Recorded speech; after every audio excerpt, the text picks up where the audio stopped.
adalah spesialis paru yang merupakan Ketua Ikatan Alumni Fakultas Kedokteran Universitas Jabodetabek, pengurus daripada Dokter Paru Indonesia. Kemudian beliau juga berkecimpung di Dokter Rumah Sakit Darurat COVID di Wisma Atlet. Rudy Rusli adalah pegawai negeri di Kementerian BUMN. Saat ini menjabat sebagai Sekjen FKKBA Universitas Andalas. Kemudian adalah koordinator bidang ekonomi kewirausahaan dan UMKM di Ikatan Alumni Universitas Andalas Jabodetabek. Dan M. Rizky Azmi SHMH, Direktur Legal Culture Institute, dan owner Asmi Law Office, kemudian founder daripada Millennial Institute, serta founder daripada Nusantara Research Center.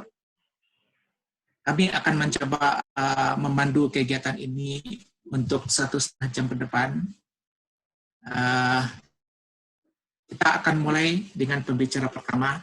Kami persilakan dalam waktu 20 menit kepada Dr. Andika Chandra Putra, SPP, spesialis pulmonologis, konsultan PhD, dengan sebuah judul yang cukup menggelitik yang akan kita sampaikan. Corona tidak secantik namanya. Mungkin dokter bisa menampilkan bahan presentasinya secara langsung. Silakan Dr. Recep. Mana ya? Udah baca. Ya, terima kasih Dr. Mulyadi atas pendahuluannya. Terima kasih dan salam kenal untuk semua senior, seluruh UDA Uni, alumni Universitas Andalas. Saya memperkenalkan diri, saya Andika. Kebetulan Februari lalu saya diberi amanah oleh teman-teman di alumni FK Universitas Andalas di Jakarta Raya sebagai Ketua IKA FK Unan. Ya, jadi seperti tadi disampaikan oleh Dr. Mulyadi, tentu kita akan bicara sedikit tentang coronavirus dari sisi medisnya, ya. Jadi tadi disebut coronavirus, ya. Kalau kita melihat gambar ini, tentu udah uni sekalian, Bapak Ibu pasti melihat ini crown-nya atau coronanya bagus sekali, ya. Tidak tampak kehebohan, ya. Tapi kalau kita lihat gambar ini, ya, inilah gambar si coronavirus, ya. Jadi kenapa namanya coronavirus? Karena memang dia bentuknya seperti crown, seperti corona, ya. Tapi tidak seperti suntiang, ya. Jadi itu yang perlu kita pahami. Kalau suntiang mungkin lebih bagus lagi, ya. Oke, jadi tadi Dr. Mulyadi sudah sampaikan bahwa sampai saat ini, sampai tadi pagi saya lihat kasus coronavirus itu sudah mencapai 4 jutaan di dunia. Bahkan sudah menyebabkan kematian kurang lebih 276 ribuan kasus, ya. Walaupun banyak kasus-kasusnya yang sembuh, tapi memang kurang lebih 2% dari kasus-kasus yang bersifat dunia itu bersifat serius atau kritikal. Dan memang kalau kita bicara persentase itu sangat sedikit, hanya 2%. Memang dari beberapa kasus sampaikan kasus-kasus yang bersifat kritis atau berat tadi kurang lebih antara 2 sampai 5%, ya. Tapi kalau bicara jumlah tentu cukup banyak, ya. Dan kalau di Indonesia tentu datanya kalau kita lihat kalau di siang kita lihat datanya sudah mencapai 13 ribuan, ya. Sedangkan yang terkonfirmasi kurang lebih 3,8%. Tapi saya ingin menjelaskan beberapa hal di sini agar tidak salah persepsi, karena saya yakin kita dari berbagai multidisiplin tentu banyak hal yang perlu saya sampaikan. Jadi di Indonesia itu ada beberapa klasifikasi, ya. Kita menyebutnya seperti orang dalam pemantauan, ya. Kemudian ada nama pasien dalam pengawasan. Kemudian ada juga namanya terkonfirmasi positif, ya. Pertama, kalau kita bicara OTG, orang tanpa gejala, yaitu orang-orang yang berisiko sebenarnya tertular dari pasien yang terkonfirmasi positif, ya. Jadi OTG itu orang yang berisiko. Tapi ada juga orang yang sudah terkonfirmasi positif tapi tanpa keluhan, ya, yang kita sebut dengan terkonfirmasi positif tapi tanpa keluhan atau tanpa gejala. Sedangkan orang dalam pemantauan, kalau orang-orang tadi mempunyai keluhan demam, batuk, pilek, tapi kalau kita buktikan dengan ronsen toraks, kita tidak menemukan tanda-tanda pneumonia atau radang paru. Sedangkan pasien dalam pengawasan, kalau mempunyai keluhan, tapi dari ronsen toraks kita temukan tanda-tanda pneumonia. Ya, sedangkan terkonfirmasi positif tentu kita bisa buktikan dengan pemeriksaan RT-PCR. Memang dari spesimennya didapatkan hasil PCR positif. Ya. Kemudian tadi data juga terbaru memperlihatkan kasus di Sumatera Barat masih termasuk 10 besar, ya. Jadi kurang lebih 2,1% data-data di Indonesia itu berada di Sumatera Barat. Sedangkan di Jakarta sendiri masih yang tertinggi kurang lebih 37,8%, artinya 4.000-an orang, 4.900-an orang kasusnya ada di Jakarta. Tapi bukan hanya orang umum saja yang berisiko, bahkan dokter-dokter atau tenaga kesehatan juga berisiko untuk tertular kasus COVID. Dari data April 12 April didapatkan kurang lebih 22.000 ya tenaga kesehatan terinfeksi dari COVID-19, ya. Artinya kurang lebih rata-rata 2,1% sampai 29% tenaga medis akan tertular oleh COVID-19 ini. Ya. Kemudian kalau kita lihat sebaran pasien COVID-19 ini di Indonesia, ya, jadi sebarannya sangat bervariatif. Ya, memang kalau kita lihat orang di bawah usia 20 tahun itu cukup jarang, dan tingkat tertinggi itu pada usia-usia produktif, ya. Jadi pada usia 30-an sampai 50-an, dan tetapi angka kematiannya memang paling banyak pada usia di atas 60 tahun. Ya. Kemudian kita melihat trennya secara nasional. Ya, kalau kita lihat grafik ini terlihat trennya menaik terus. Belum ada data yang menunjukkan tren penurunan. Ya, sehingga wacana dilonggarkan menurut saya saat ini belum pada tempatnya. Ya, sehingga karena kita lihat trennya cenderung makin meningkat, baik kasus-kasus terkonfirmasi positif, termasuk juga kasus-kasus yang meninggal. Ya. Kemudian sedikit tentang coronavirus. Ya, jadi hampir 80% kasus-kasus infeksi yang ada pada manusia tadi umumnya disebabkan oleh zoonotik atau penyakit yang berasal dari hewan sebenarnya. Ya. Salah satunya coronavirus ini merupakan virus zoonotik yang secara natural berasal dari hewan, yang kemudian mengalami transmisi dari hewan ke manusia. Ya. Diduga dulu coronavirus ini inangnya dari kelelawar, ya, diduga juga dari onta. Ya. Sebenarnya coronavirus ini banyak, ya. Tapi yang human coronavirus atau coronavirus yang menginfeksi manusia itu sampai saat ini ada 6 jenis, ya, dan yang menyebabkan outbreak atau infeksi yang banyak sudah ada beberapa kasus, ya. Kita mengenal dulu ada namanya SARS, ya, tahun 2002-an. Kemudian juga ada kita mengenal flu unta atau MERS-CoV, ya, yang terjadi beberapa tahun yang lalu, ya. Jadi ini klasifikasi di coronavirus. Jadi kalau kita bicara tipe dari coronavirus, itu ada beberapa tipe, ya. Ada yang alfa, beta, ya, delta dan gamma, ya.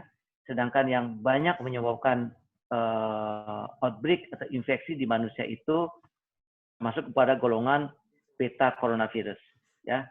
Termasuk di dalamnya adalah SARS-CoV-2 ini. Begitu juga dan kita sebut dengan MERS coronavirus atau SARS coronavirus, ya. Jadi COVID-19 itu nama penyakit, ya. Coronavirus infection disease, ya. 19. Kenapa 19? Karena mulai dilaporkan pada akhir Desember atau tanggal 31 Desember 2019, ya. Sedangkan virus penyebabnya kita sebut dengan SARS-CoV-2. Oke. Kemudian masa inkubasinya, ya, masa inkubasinya bervariasi antara 2 sampai 9 hari dan mediannya rata-rata kurang lebih 5 hari. Ya. Ada 4 keluhan yang paling banyak terjadi pada orang yang terinfeksi coronavirus. Pertama, tentu keluhan terbanyak adalah demam, kurang lebih 83%. Di samping juga keluhan berupa batuk, ya, umumnya batuk kering, kemudian juga sesak nafas, kemudian mialgia, ya. Jadi perlu Bapak Ibu sekalian ini ketahui keluhan awal ini sifatnya ringan sekali, ya, dan itu terjadi pada minggu pertama dan minggu kedua. Seringkali kita juga tidak begitu curiga ini sakit apa, ya. Nah, keluhannya berupa mialgia atau sakit badan, otot, ya, mudah lelah, ya. Kadang-kadang juga batuk yang demam yang tidak terlalu tinggi. Tapi umumnya keluhan ini tidak hanya satu saja, ya. Umumnya lebih dari 90% keluhannya lebih dari satu, ya. Apakah demam disertai sesak nafas atau demam dengan batuk, ya. Tapi jarang yang keluhannya lebih dari 3, hanya lebih kurang 15% yang mempunyai keluhan demam, batuk, dan juga sesak nafas, ya.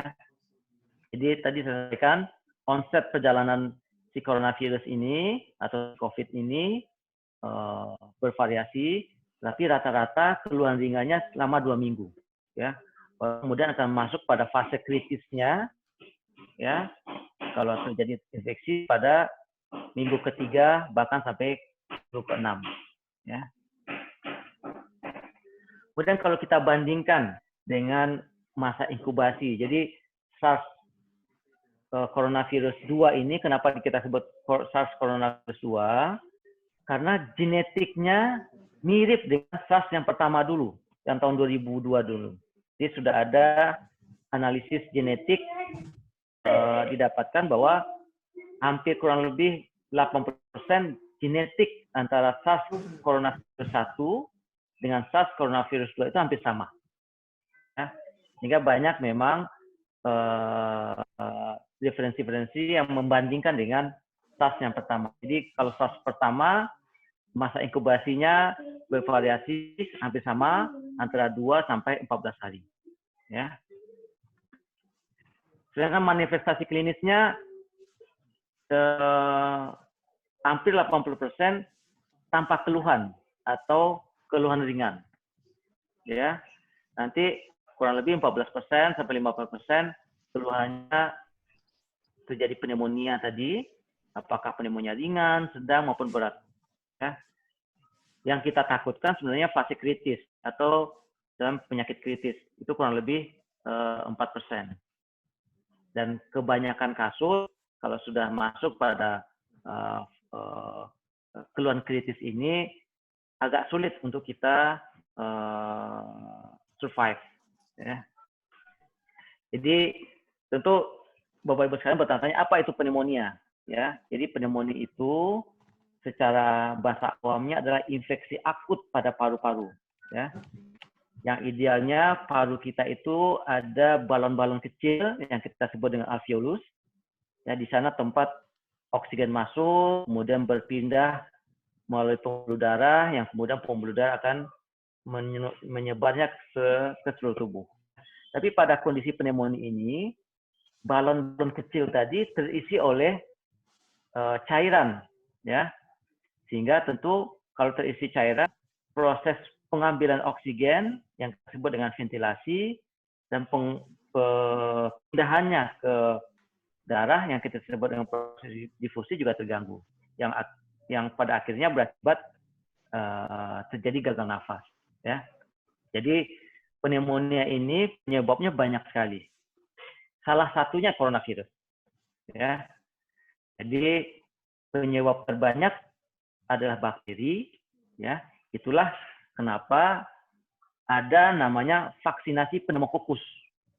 Ya, karena penyebab terbanyak dari pneumonia itu adalah Streptococcus pneumonia. Ya, begitu juga ada juga vaksinasi influenza. Karena influenza pun bisa menyebabkan terjadi pneumonia. Ya. Bahkan jamur pun bisa menyebabkan terjadi pneumonia. Ya, jadi salah satu penyebabnya hanya coronavirus. Banyak penyebab lain. Ya. Jadi kalau ada yang mengatakan vaksinasi pneumokokus maupun vaksinasi influenza dapat menghindari coronavirus, salah. Ya, tidak tepat.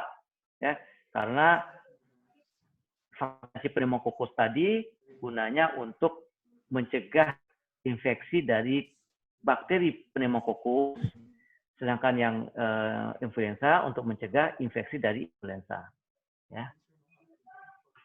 Kemudian tentu orang-orang yang berisiko tinggi terhadap pneumonia seperti orang-orang dengan daya tubuh lemah, ya, untuk perokok, termasuk meminum alkohol, atau orang yang juga lama perawatan di rumah sakit, termasuk orang-orang yang lama berbatas pasca operasi, ya. Jadi populasi-populasi yang daya tubuhnya rendah seperti orang lanjut usia maupun juga pada balita, ya. Ini penelitian yang meneliti, kita sebut namanya reproduction number atau kemampuan penularannya, ya. Jadi RO ini kalau reproduction number-nya ada 0 atau kurang dari 1, berarti kemampuan penularannya itu sangat rendah. Tetapi pada SARS-CoV-2 ini kemampuan penularannya lebih dari 1, ya. Jadi range kemampuan penularannya 2 sampai 3. Artinya kemampuan penularannya sangat tinggi. Ya. Jadi kalau kita bandingkan dengan COVID-19 dengan berbagai penyakit infeksi lain, kalau kita lihat di sini bahwa sebagai contoh COVID-19 ini reproduction number-nya antara 2 sampai 3. Tapi kalau kita lihat dengan contoh misalnya flu biasa, seasonal flu, itu reproduction number-nya rendah sekali. Ya. Hanya kurang lebih 1. Ya. Tapi kalau kita bandingkan dengan fatality-nya, memang COVID-19 ini sedikit lebih rendah, ya, lebih rendah dibanding flu burung. Ya. Jadi kalau flu burung dulu sempat kasusnya ada di Indonesia tahun 2005-2006, itu angka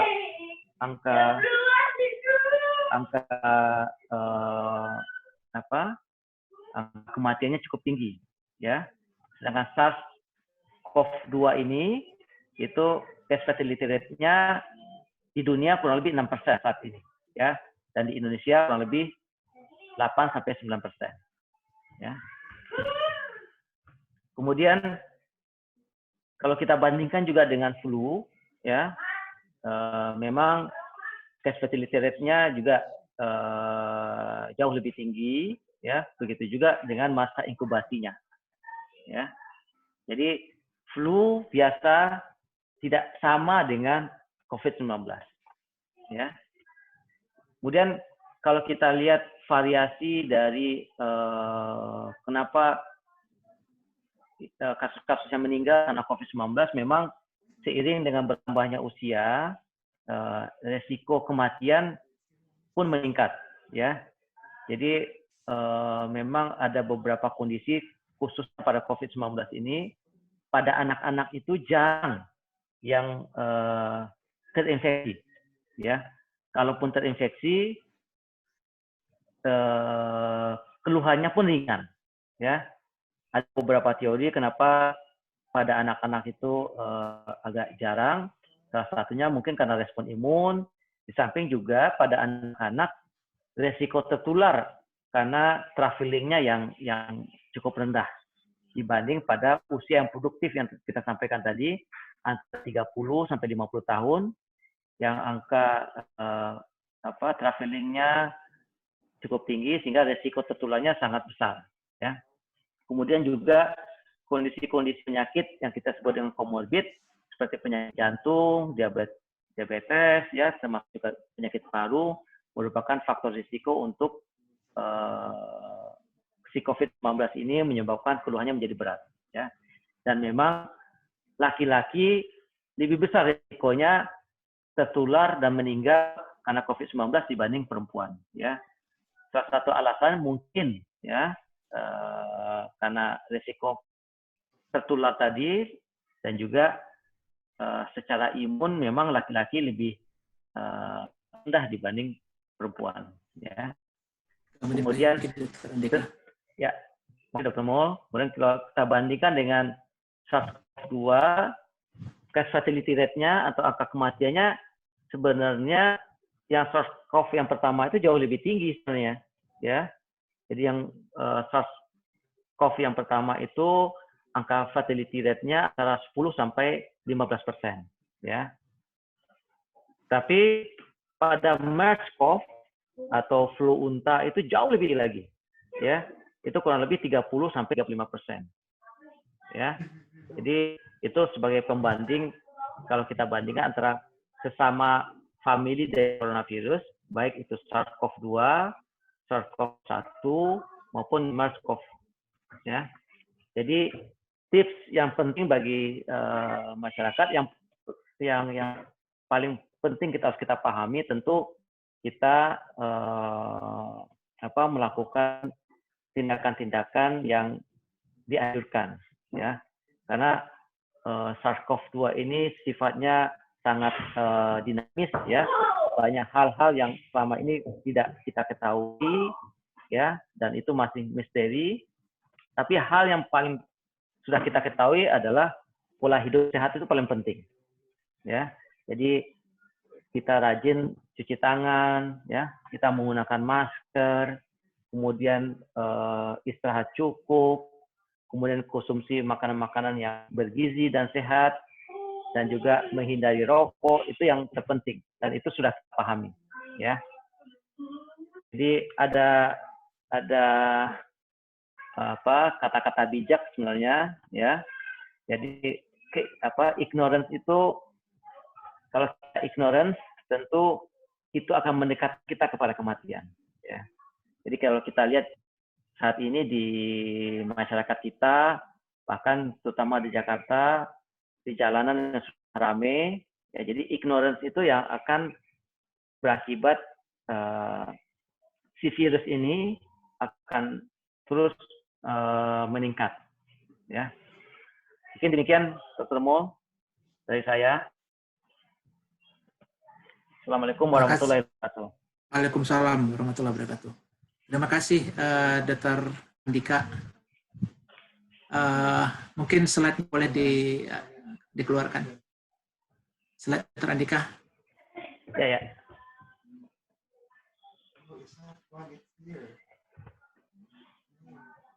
Oke, baik, Bapak Ibu semua. Saya lihat ada peserta dari dari Sidrap, dari Medan, dari NTT. Terima kasih partisipasi dari Bapak Ibu semua untuk kegiatan pada hari ini. Terima kasih. Berikutnya pembicara kita. Jadi saat ini Dr. Andika sehari-hari sudah menggunakan baju astronot dalam kerjanya. Tidak perlu pakai beli baju-baju baru, cukup dengan baju yang seperti ini aja, setari, baju Teletubbies.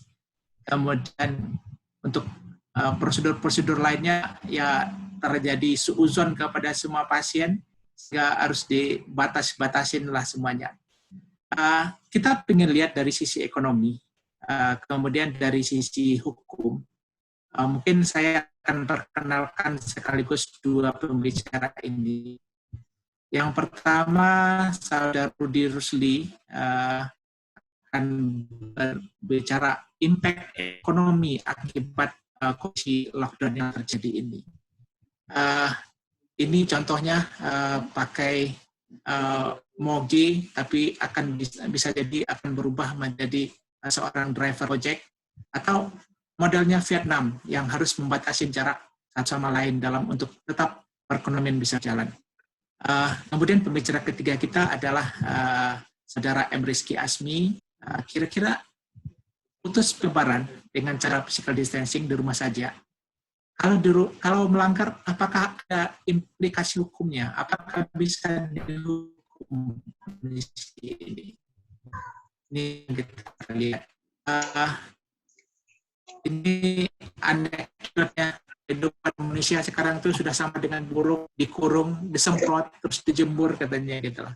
Nah, tapi di satu sisi ini yang terjadi di kita. Masih begitu banyak masyarakat yang belum patuh dengan apa yang ada. Kami menyiapkan 10 buku akan kita bagikan kepada para Bapak Ibu yang akan berperan serta.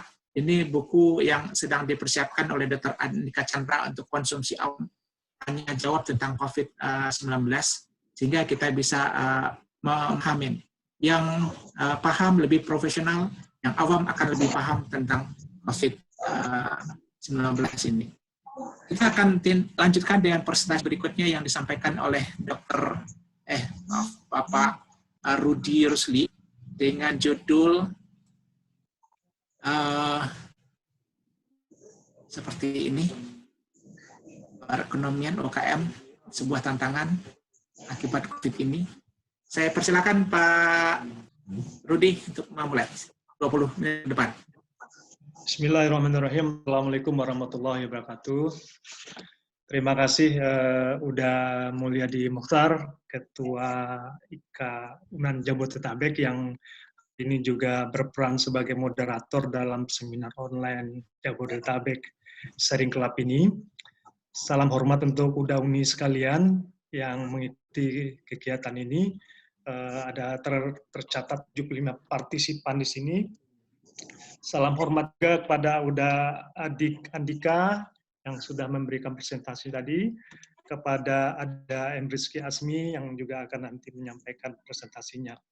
Baiklah, saya kebagian menelaah tema seminar ini dari sudut ekonomi, dengan tema yang diberikan oleh panitia itu lockdown, ekonomi melemah, dapur terganggu, ada solusi. Dengan segala hormat, dengan berbagai pertimbangan, perkenankan saya untuk mengganti judul tersebut dengan COVID-19, perekonomian, UKM, dan korporasi sebuah tantangan. Saya berharap judul ini masih dalam kisi-kisi yang diberikan oleh panitia sebagai pembakar seminar. Catatan pertama saya, bagaimanapun kondisi yang terjadi sebagaimana dampak COVID-19 ini, itu semua merupakan sebuah tantangan bagi kita semua yang harus kita hadapi. Respon kita sangat menentukan dalam menghadapi tantangan ini. Halaman kedua, konten daripada presentasi saya ini terdiri atas 4 hal, selintas latar belakang, kemudian dampak dari perekonomian dan dunia usaha, kemudian solusi yang mungkin, serta what's next. Lintas latar belakang itu sudah ada di di presentasi. Next ya. Teknologi lockdown atau dalam bahasa hukumnya sesuai Undang-Undang Nomor 6 Tahun 2018 sebenarnya itu bisa dikatakan sama dengan karantina wilayah. Jadi di Indonesia tidak ada definisi, tidak ada terminologi lockdown, yang ada itu karantina wilayah sesuai peraturan perundang-undangan yang ada. Dan itu ditujukan walaupun itu dimungkinkan untuk diterapkan, tapi pengambil kebijakan dalam hal ini pemerintah tidak mengambil kebijakan karantina wilayah atau lockdown itu. Pilihan pemerintah adalah pembatasan sosial skala besar atau PSBB yang dapat dikatakan sebagai spektrum menengah dari yang dilakukan oleh pemerintah untuk melakukan dibanding melakukan voluntary social distancing. Itulah sebabnya saya tidak menggunakan terminologi lockdown dalam presentasi ini. Perlu saya sampaikan bahwa sesuai PP nomor 21, PSBB itu terdiri atas paling sedikit ada peliburan sekolah dan tempat kerja, kemudian pembatasan kegiatan keagamaan, kemudian pembatasan kegiatan di tempat atau fasilitas umum. Pembatasan tersebut tentu saja memperhatikan pemenuhan kebutuhan dasar penduduk. Itu ada di PP nomor 21 tahun 2020. Nanti mungkin Saudara Rizky bisa mengelaborasinya. Next. Mari kita lihat dampak dari COVID-19 ini terhadap perekonomian. Ya. Saya ingin menyampaikan juga bahwa dalam kondisi COVID-19 ini, yang menjadi panglima adalah protokol kesehatan. Jadi sendi-sendi kehidupan lainnya di luar protokol kesehatan itu harus mengalah atau untuk saat ini belum menjadi prioritas. Karenanya aktivitas pada sektor ekonomi dapat dipastikan menurun karena adanya social distancing ini. Ya, halaman berikutnya. Pak Rezi. Kita ini bisa melihat bagaimana dampak COVID-19 yang sangat luar biasa. Dari hasil terawangan IMF, ini dinyatakan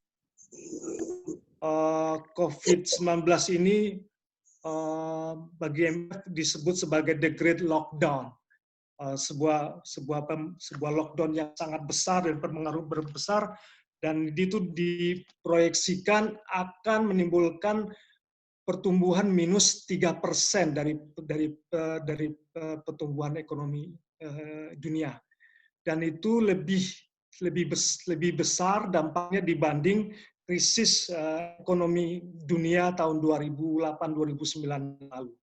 Sebagai catatan, kalau IMF memprediksi adanya tingkat pertumbuhan minus 3%, maka JP Morgan memprediksi ekonomi dunia itu minus 1,1%.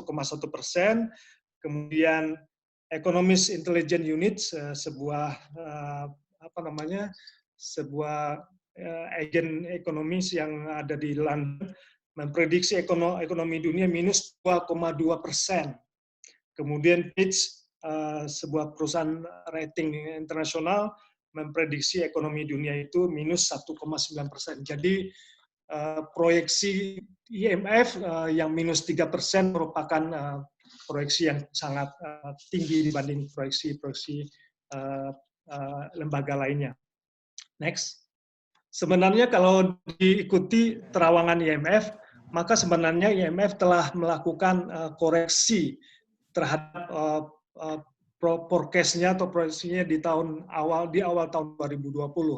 Ini kita bisa lihat baru saja pada bulan Januari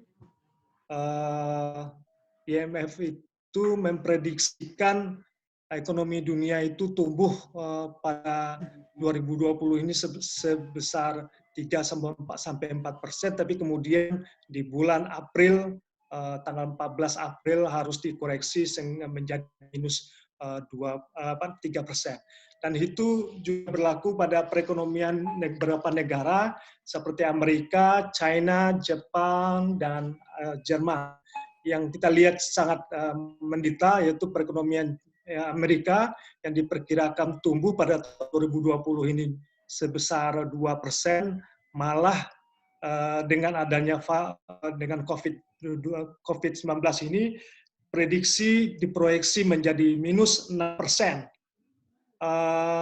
Jepang juga seperti itu, diprediksi semula tumbuh sekitar 1%, malah menjadi 5% atau 6%. Kemudian Jerman yang paling dying, paling menderita, diproyeksikan tingkat pertumbuhannya menjadi 6% atau 7%.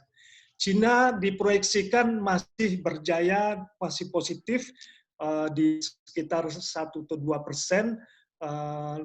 Padahal pada awal tahun 2020 ini IMF memproyeksikan tingkat pertumbuhannya sekitar 6-7%. Next. Banyak ekonom telah memperingatkan bahwa tindakan lockdown di seluruh dunia akan mempercepat orang-orang yang kehilangan pekerjaan. Dan ini terlihat sangat signifikan di berbagai di berbagai negara. Kita lihat di perubahan-perubahan yang terjadi di bulan Januari 2020 sampai Mei 2020, China menjadi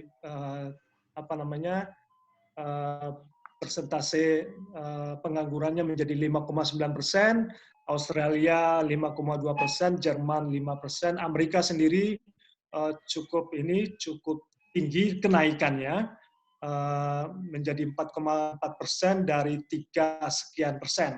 Kemudian Korea Selatan juga begitu, menjadi 3,8%. Next.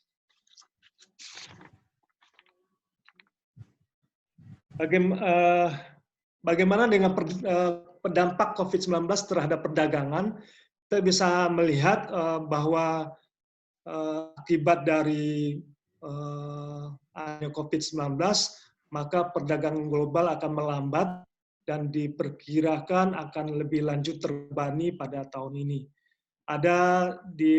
Terdapat di dalam gambar ini sebuah sumbernya dari WTO April 2020, beberapa gambaran skenario optimis dan skenario pesimis dari perdagangan ekspor dan impor di Amerika Utara, kemudian di Eropa, Asia dan Asia. Semuanya mengalami kondisi di penurunan di bawah 0%. Jadi minus semua perdagangan yang ada. Oke, next. Bagaimana dengan perekonomian Indonesia? Perekonomian Indonesia diramalkan oleh IMF itu akan hanya bertumbuh 0,5%, masih bagus ya dari perkiraan sebelumnya sekitar 5%. Namun pertumbuhan tersebut diproyeksi membaik di tahun 2021 dengan perkiraan 8,2%. Proyeksi dari Menteri Keuangan Sri Mulyani, jika kondisi COVID-19 ini berat dan panjang, maka kuartal 2 2020 akan menjadi titik terberat dalam perekonomian Indonesia. Dalam skenario pemerintah, pertumbuhan ekonomi di kuartal 2 bisa hampir mendekati 0% dan pertumbuhan ekonomi bisa turun menjadi 0,3% atau bahkan negatif pertumbuhan di minus 2,6%. Kemudian pada kuartal 3 yang diproyeksikan akan ada recovery karena diperkirakan COVID-19 ini akan menurun. Oke, next.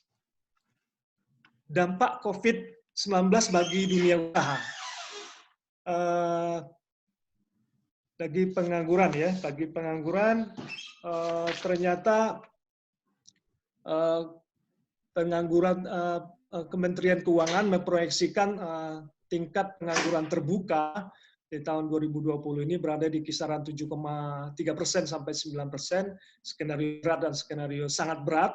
Kemudian BPS menyatakan TPT ini pada Februari 2020 sebesar 4,9% atau turun dari 5,01% pada periode yang sama di tahun lalu. Kemenq juga mencatat bahwa sampai 11 April 2020 lebih dari 1,5 juta karyawan akan PHK dan dirumahkan. 1,2 juta pekerja itu berasal dari sektor formal dan 265.000 dari sektor informal. Kemudian Kadin memprediksikan adanya pengangguran baru yang bisa mencapai 30 juta dari berbagai sektor usaha. Juga dicatat oleh Kadin UMKM yang sebanyak 61 juta unit yang tercatat atau akan mengimbas sekitar 122 juta orang. Next. Selanjutnya,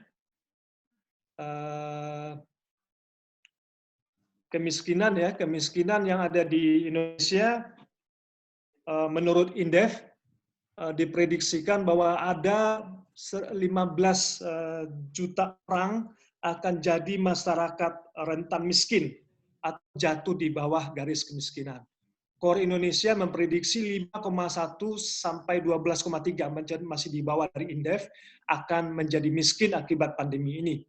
Semeru Research Institute memproyeksikan pada Maret 2020 terdapat 1,3 juta sampai 8,5 juta orang akan menjadi miskin baru. Proyeksi tambahan 8,5 juta orang miskin tersebut akan menjadikan jumlah orang miskin menjadi 12,4%, atau hampir sama dengan di tahun 2011, yang ini menggambarkan bahwa upaya yang dilakukan dari tahun 2012 sampai 2019 atau 9 tahun ini menjadi tidak berarti karena akan tingkat miskin orang miskin menjadi 20,4%. Kemudian dampak COVID bagi dunia usaha. Next. Lembaga Pemeringkat Internasional S&P pada akhir Maret lalu merilis outlook-nya terkait prospek korporasi dengan COVID-19. Hasilnya S&P banyak melakukan penurunan atau downgrade outlook terhadap korporasi di sejumlah negara. Korporasi di Asia Pasifik menghadapi tantangan lingkungan ekonomi yang sama buruknya dengan kondisi di tahun 1997. Korporasi yang paling terdampak selama COVID-19 ini dikatakan ada klasternya industri kecil dan menengah, industri logam, kabel, peralatan listrik, semen, kaca, keramik, elektronik, peralatan komunikasi, alat berat, mesin, tekstil, karet, otomotif, kereta api, dan pesawat terbang, dan lainnya. Ini juga tentu akan berlaku pada bisnis ikutannya, seperti kalau misalnya terdampak pada kereta api, tentu bisnis kuliner di stasiun kereta api juga akan terpengaruh juga. Kemudian ketika bisnis penerbangan juga meredup, maka bisnis bandara yang dikelola oleh PT Angkasa Pura juga akan terimbas.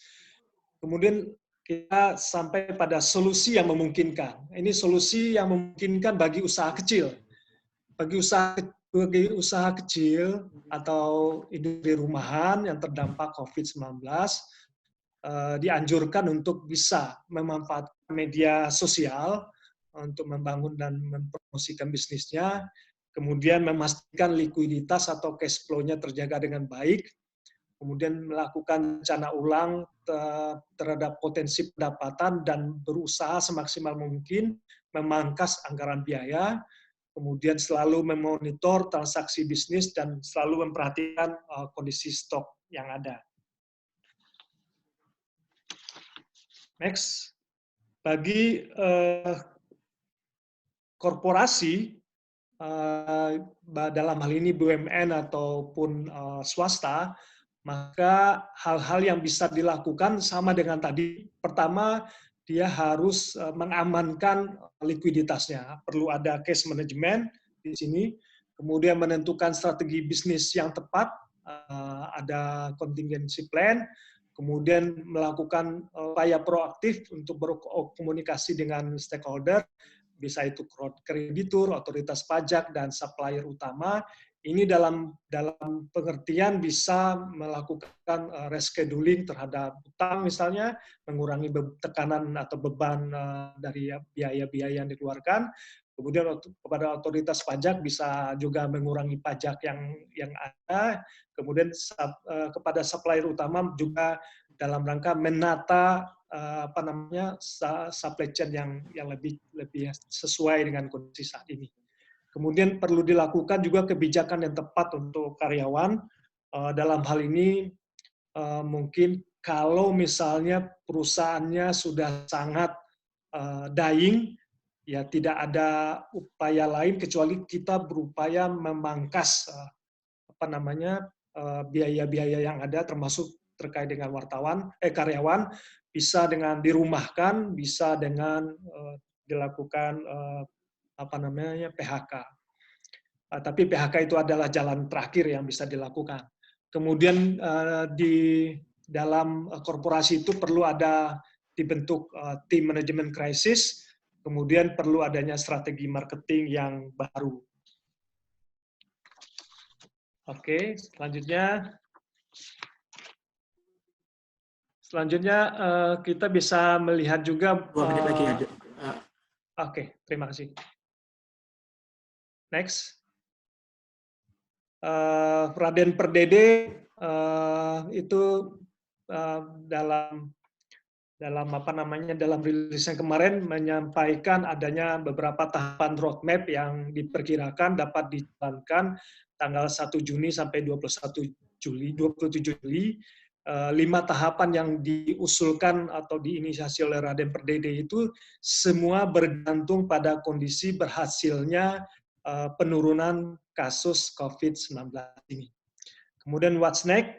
Pelajaran yang kita bisa ambil dari COVID-19 ini menyadarkan bahwa secara nasional perekonomian kita harus menjadi perekonomian yang mandiri.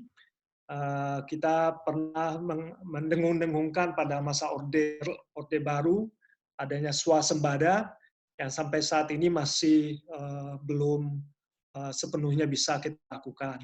Ini tentu menjadi tantangan bagi pengusaha dalam negeri. Impor boleh, asal jangan ada ketergantungan dan keterikatan. Selama bertahun-tahun kita melakukan impor, itu artinya kita ada ketergantungan dan keterikatan. Untuk itu kita harus menggeliatkan adanya upaya kemandirian perekonomian dengan melakukan salah satunya ATM, amati, tiru, modifikasi. Jadi dengan demikian kita bisa mengurangi tekanan-tekanan yang tidak perlu bila mana terjadi kondisi-kondisi yang seperti ini. Bila mana terjadi diperlukan karantina wilayah, kita sudah siap karena memang seluruh sumber daya yang ada kita produksi sendiri. Oke, saya kira demikian sharing saya. Terima kasih atas perhatiannya. Billahi taufik wal hidayah. Assalamualaikum warahmatullahi wabarakatuh. Waalaikumsalam warahmatullahi wabarakatuh. Terima kasih Pak Rudi. Mungkin untuk Dr. Andika dan Pak Rudi, saya sudah sharing beberapa pertanyaan yang sudah disampaikan oleh teman-teman. Mohon dipersiapkan. Kita lanjut dengan bicara berikutnya kepada Mas Uda Rizky dengan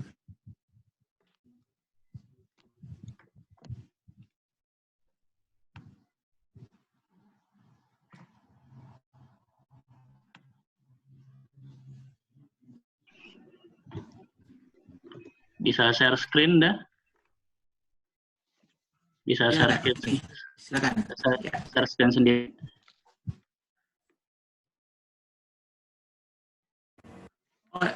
Oh ya, oke, ini aja. Ya,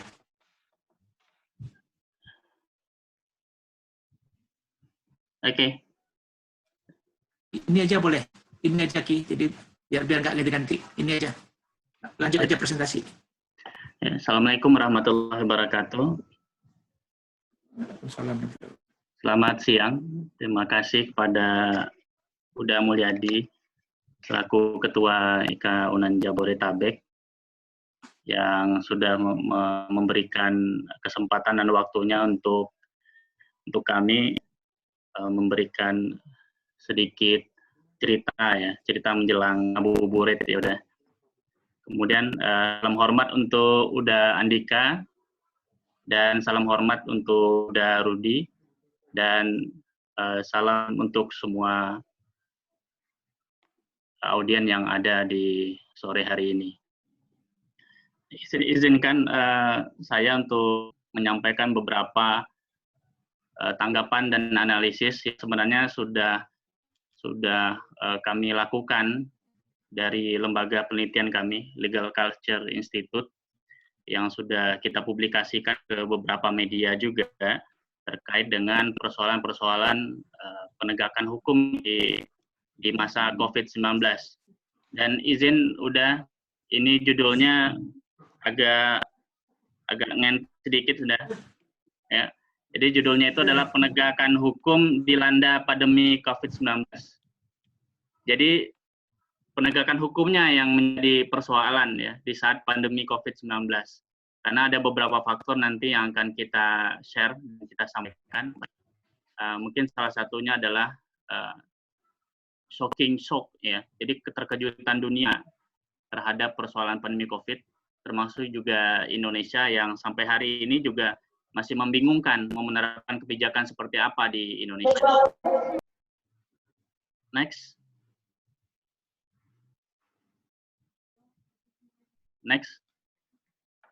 Ya, mungkin kita akan membahas dulu background ya. Ada beberapa hal yang akan kita bahas dengan penegakan hukum.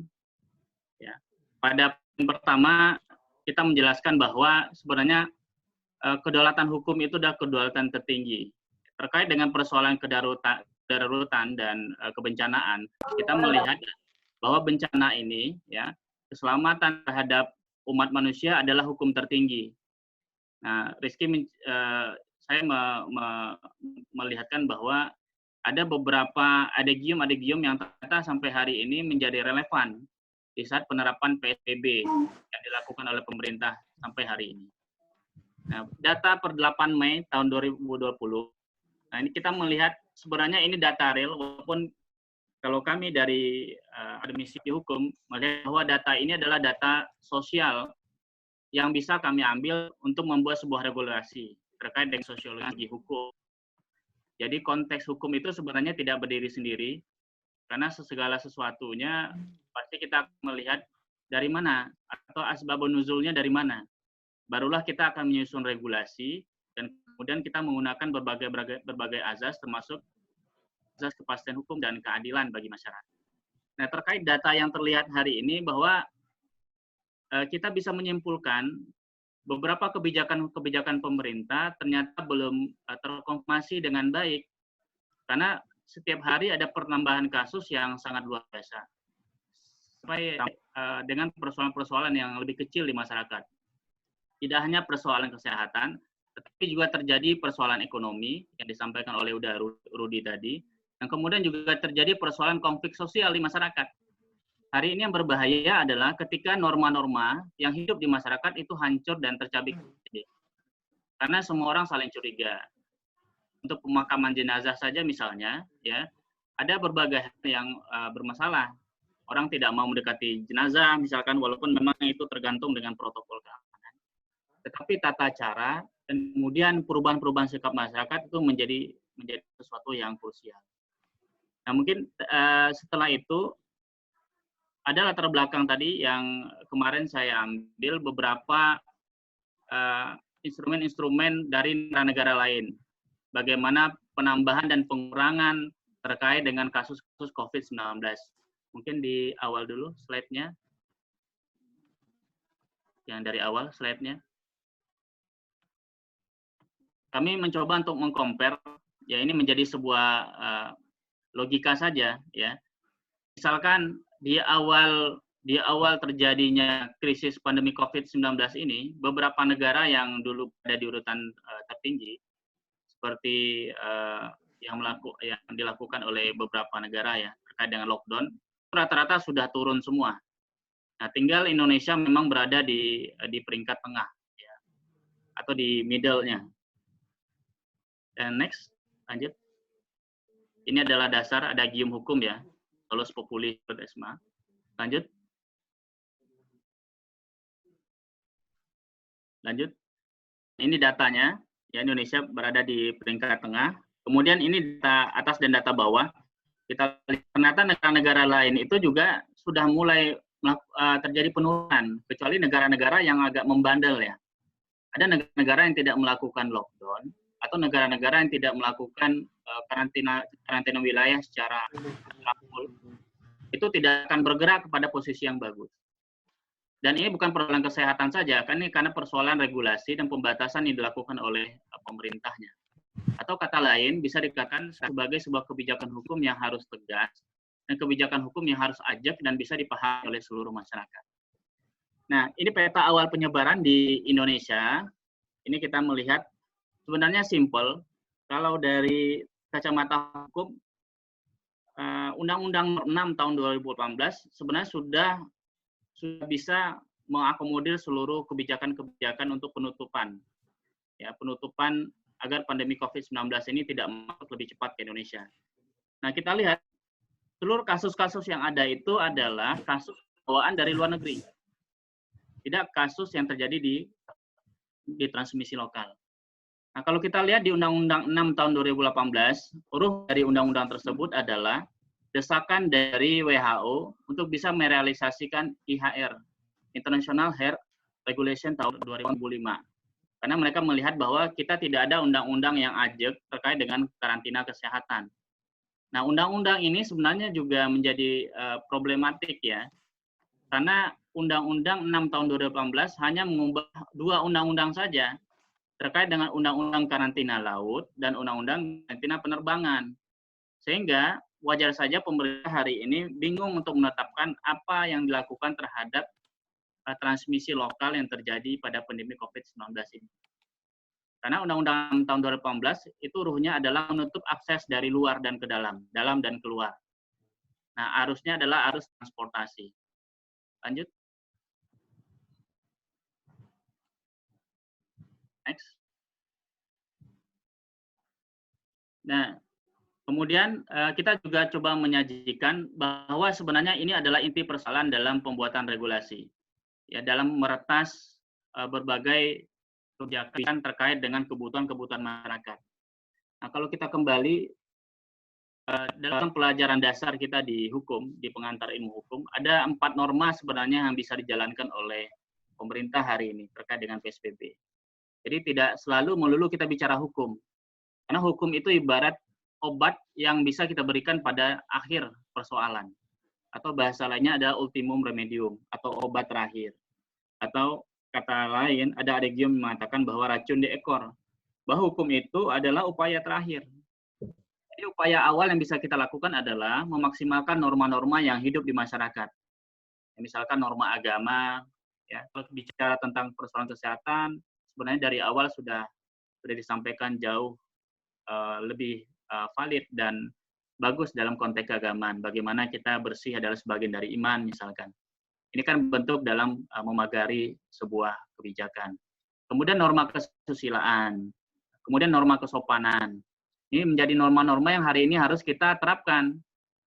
Nah, misalnya dalam beberapa contoh, RT dan RW hari ini atau kecamatan, itu sudah ada yang menjadi role model. Jadi tidak perlu polisi berbondong-bondong datang ke satu tempat untuk menertibkan. Cukup keajekan atau local wisdom dari masing-masing daerah untuk bisa menutup daerahnya masing-masing. Ya, bahkan ada yang mengatakan bahwa masing-masing RT sudah melakukan lockdown dini, ya, sudah melakukan lockdown mandiri dan sebagainya. Nah, ini artinya apa? Artinya hukum itu hanya bisa mengkondisikan berbagai hal yang ada di masyarakat. Jadi kalau kita bicara sanksi pidana, ya, sanksi pidana itu menjadi sesuatu yang hal yang tidak relevan dalam konteks kekinian. Pertama, karena KUHP kita itu masih dalam proses modernisasi menuju perkembangan zaman. Dalam konteks ini memang hukum selalu tertinggal ya dalam konteks zaman yang ada. Sebagai contoh misalnya Undang-Undang 6 tahun 2018. Banyak hal yang tidak diatur di dalam Undang-Undang 6 tahun 2018 ternyata menjadi sebuah keambiguan bisa diterapkan dalam konteks COVID-19 ini. Nah, kemudian sanksi pidana tersebut tidak serta-merta juga bisa diterapkan kepada semua orang. Dan kemudian sanksi pidana tersebut juga melalui regulasi yang jelas. Nah, ini saya coba perlihatkan beberapa dasar hukum sebelumnya.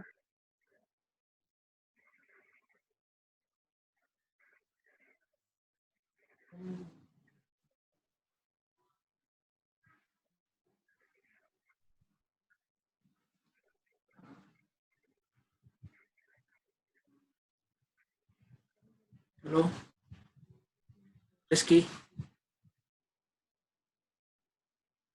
Oke. Barangkali Rizky ada terputus.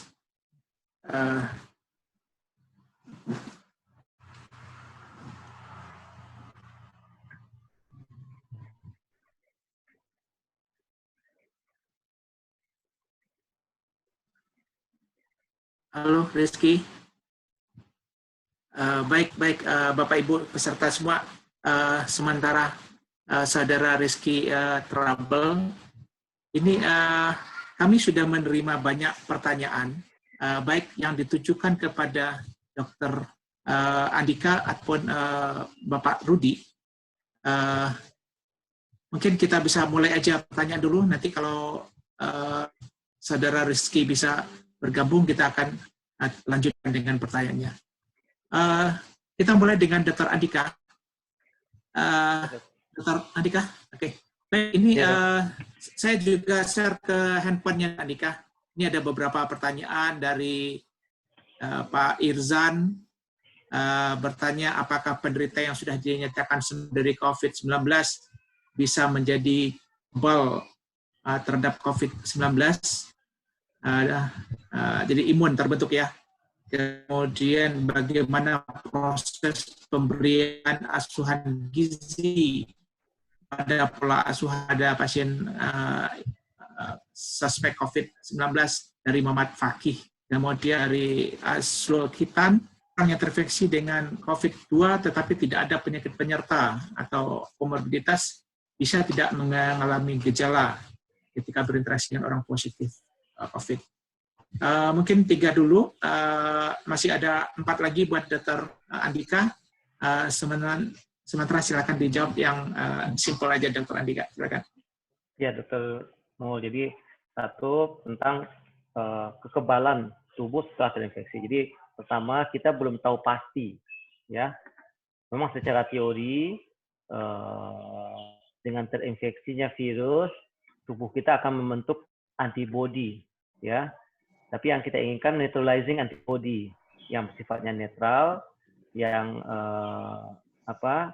yang bisa menjadi semacam imun kita terhadap infeksi virus SARS-CoV-2 ini. Tapi pada beberapa kondisi kita temukan ada yang sudah swab-nya negatif, kemudian positif lagi. Jadi ada beberapa kemungkinan, Dr. Mo. Satu, ada namanya reinfeksi, ya. Kedua, ada kita sebut dengan false negatif, karena pemisahan PCR itu tidak 100% akurat, ya. Jadi sama juga dengan pengambilan sampel. Kalau kita ambil sampelnya dari swab atau dari dahak, kemudian juga dari feses pun bisa, termasuk bila sampel bronkus. Masing-masing bahan tadi berbeda sensitivitinya, ya. Kemudian juga waktu pemeriksaan pun mempengaruhi. Ya. Yang ketiga, kemungkinan setelah negatif kemudian positif lagi adalah namanya relapse atau reaktivasi, ya, karena imunitasnya yang menurun sehingga terjadi reaktivasi. Kedua, pertanyaan kedua tentang sebentar, Dr. Andika. Rizky udah bergabung, kita lanjutin, kita selesaikan dulu. Sambil Rudi dan Andika bahwa ada banyak pertanyaan yang saya share ke handphonenya, itu semuanya dari peserta kita pada sore ini. Silakan Rizky dilanjutin presentasinya. Oke, makasih. Mohon maaf terjebak SBB.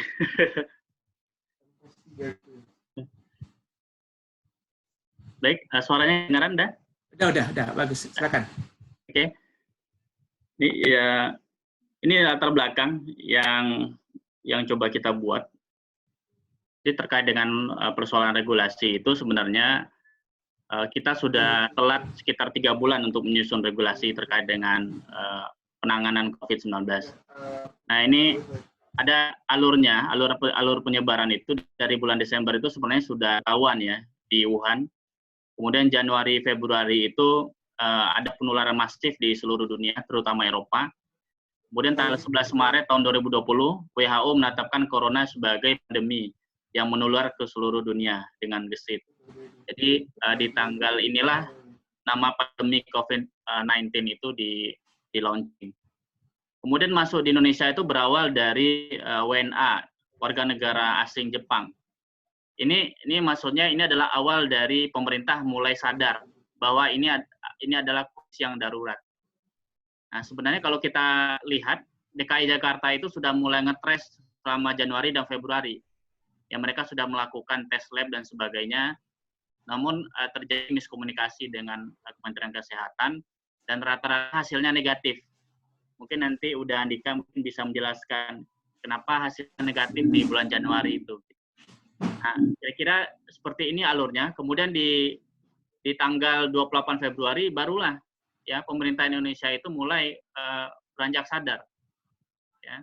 Kemudian baru di kasusnya mulai melonjak setelah Februari dan awal Maret itu baru ketahuan semuanya. Nah, ini menjadi sebuah pertanyaan, kenapa regulasinya tidak dilakukan lebih dini atau kesadarannya tidak dari dini?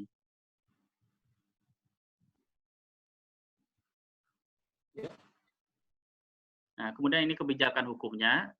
Tadi terkait dengan persoalan hukum itu tidak berdiri sendiri, maka hukum itu harus melihat bagaimana kenyataan di masyarakat, ya, bagaimana kebutuhan di masyarakat.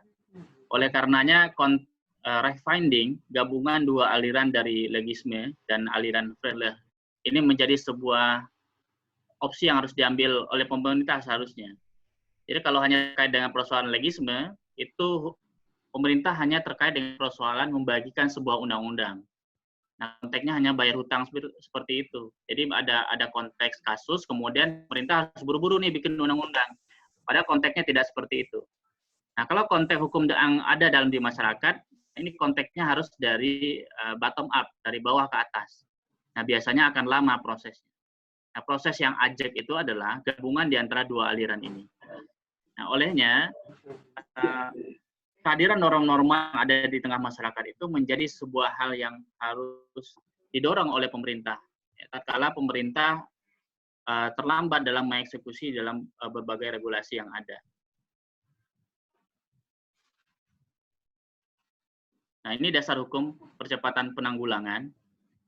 Karena tema hari ini sebenarnya hanya memberikan informasi terkait dengan penegakan hukum. Tapi sedikit mungkin izin udah untuk bisa sedikit menjelaskan tentang PSBB. Nah, ini dasar hukumnya. Sebenarnya dulu ada namanya Undang-Undang Nomor 4 Tahun 84 tentang wabah penyakit menular. Nah, ini bisa dipakai oleh pemerintah. Nah, kemudian ada International Health Regulation yang menjadi trigger lahirnya Undang-Undang Nomor 6 Tahun 2018 tentang kekarantinaan kesehatan. Tapi memang Undang-Undang Nomor 6 ini tidak sempurna, sehingga beberapa pakar hukum banyak yang mengatakan bahwa seharusnya pemerintahan dan presiden membuat sebuah perpu terkait dengan regulasi COVID-19. Karena Undang-Undang Nomor 6 Tahun 2018 ini tidak mengatur secara ajek terkait dengan sanksi-sanksi pidana yang ada. Nah, kalau kita lihat sanksi pidana di pasal 93 itu hanya terkait dengan persoalan karantina laut dan karantina di udara. Dan kemudian Undang-Undang Nomor 24 Tahun 2007 tentang penanggulangan bencana. Nah, di undang-undang ini sebenarnya unik, Damul. Seharusnya pemerintah atau DKI dari awal sudah bisa untuk melakukan aksinya. Karena di undang-undang ini diperbolehkan pemerintah daerah mengambil seluruh kebijakan untuk keselamatan masyarakat. Tetapi Undang-Undang 24 ini benturan dengan Undang-Undang 6. Karena Undang-Undang 6 ini harus mengharuskan segala kegiatan yang dilakukan oleh Pemda itu harus berdasarkan usulan kepada Kementerian Kesehatan. Setelah dibuat PP terkait dengan apakah itu karantina rumah, karantina wilayah, atau PSBB. Nah, kemudian opsi yang dipilih oleh pemerintah adalah PP nomor 21 tahun 2000 tentang PSBB. Kemudian akhirnya Kepres nomor 11 tahun 2020 tentang kedaruratan kesehatan masyarakat terkait dengan COVID-19.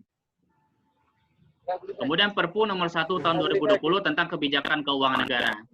Nah, ini sudah dijelaskan oleh Udarudi tadi ya, terkait dengan bagaimana resesi ekonomi, kemudian bagaimana regulasi pemerintah untuk bisa menyelesaikan persoalan ekonomi.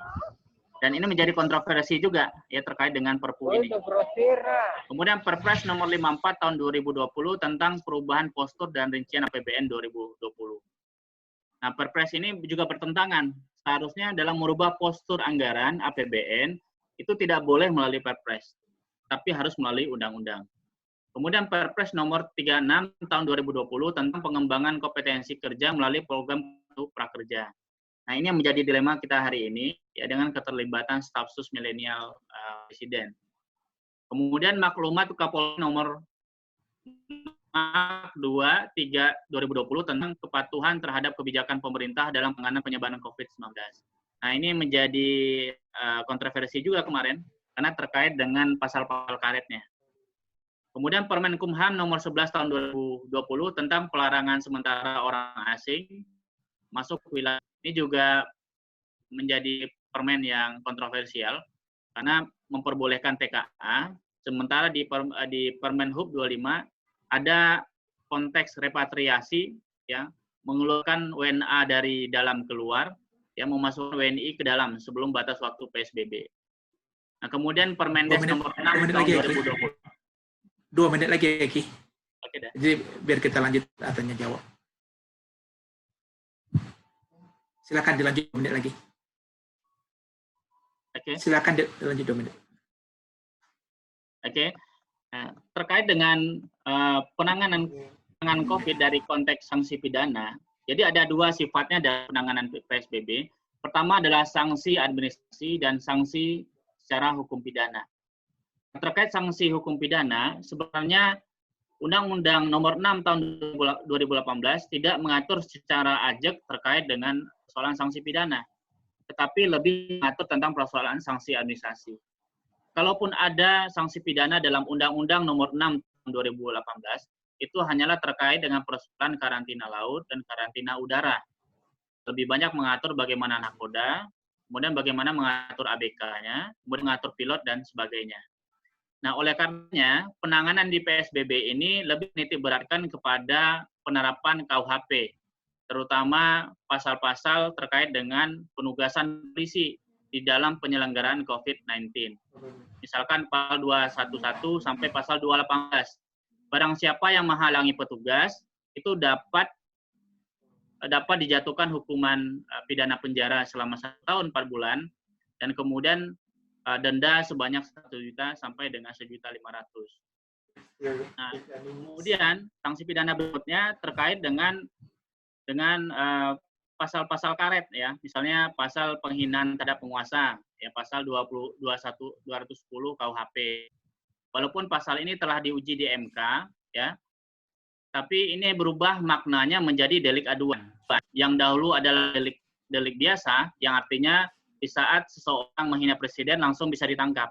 Tetapi hari ini menjadi delik aduan, jadi harus diadu dulu oleh si sang penguasa, baru seseorang tersebut dapat ditangkap oleh polisi atau dapat dituntut di pengadilan.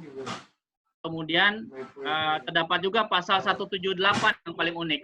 Karena hari ini kan banyak orang yang menghalangi petugas untuk pemakaman jenazah ya yang terindikasi COVID-19 atau yang positif COVID-19. Itu ada di pasal 178 KUP. Jadi barang siapa yang menghalang-halangi petugas untuk melakukan pemakaman jenazah itu dapat dijatuhkan hukuman yang sama. Barangkali itu Damu terkait dengan sanksi pidananya. Mungkin nanti kita perkaya di diskusi. Ya, oke. Baik, terima kasih Adinda Rizky. Bapak Ibu semua, ini alhamdulillah cukup aktif peran serta dari para peserta hari ini. Mungkin saya persilakan melanjutkan menjawab pertanyaan kepada Dr. Andika. Dr. Andika untuk menjawab pertanyaan-pertanyaan yang ada. Saya juga udah share, silakan Adinda Rizky juga bisa lihat di handphone. Ada beberapa pertanyaan yang udah disampaikan oleh peserta, kami share direct ke handphone, karena kalau membacakan akan butuh waktu.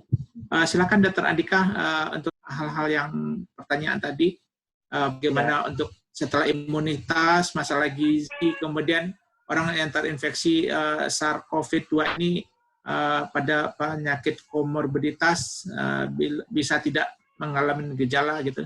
Silakan. Ya. Silakan Dok. Ya, Dr. Mul. Jadi tadi terkait imunitas saya rasa sudah saya jawab. Kemudian terkait asuhan gizi ya. Jadi sebenarnya tidak ada yang spesial terhadap asuhan gizi pada pasien-pasien COVID, tapi intinya tentu kita meningkatkan daya tahan tubuh ya. Sudah banyak ahli gizi yang menyampaikan pemberian trans elemen, kemudian multivitamin yang baik berperan untuk meningkat daya tahan tubuh, terutama pada pasien-pasien dengan COVID-19. Kemudian juga pertanyaan, apakah orang-orang yang mempunyai penyakit degeneratif tadi bisa kalau terinfeksi COVID-19 mempunyai tanpa gejala? Bisa, ya. Jadi terkonfirmasi positif itu bukan berarti pasien-pasiennya pasti akan ada keluhan, ya. Ada kita sebut namanya terkonfirmasi positif tanpa gejala, ya, atau sering di media massa disebut juga sebagai OTG, ya. Walaupun istilahnya secara definisi agak berbeda, ya. Ada juga dengan keluhan ringan, ya, yang keluhan ringan.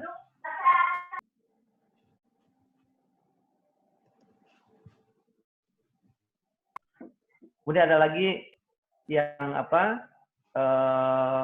orang yang kalau dengan terkonfirmasi positif tadi, apakah berisiko untuk menularkan? Tentu ada risiko tinggi, ya. Itulah kita sebut dengan silent spreader, ya. Kemudian mungkin sementara itu, Dr. Sementara itu dulu, Dr. Andika. Kita lanjut ke Adinda Rudi. Ini pertanyaan buat ASN nih, pejabat ke UMKM juga. Silakan. Mungkin yang pertama, tip masyarakat sudah dapat disosialisasikan bagaimana mensiasati pada masyarakat kondisi saat ini.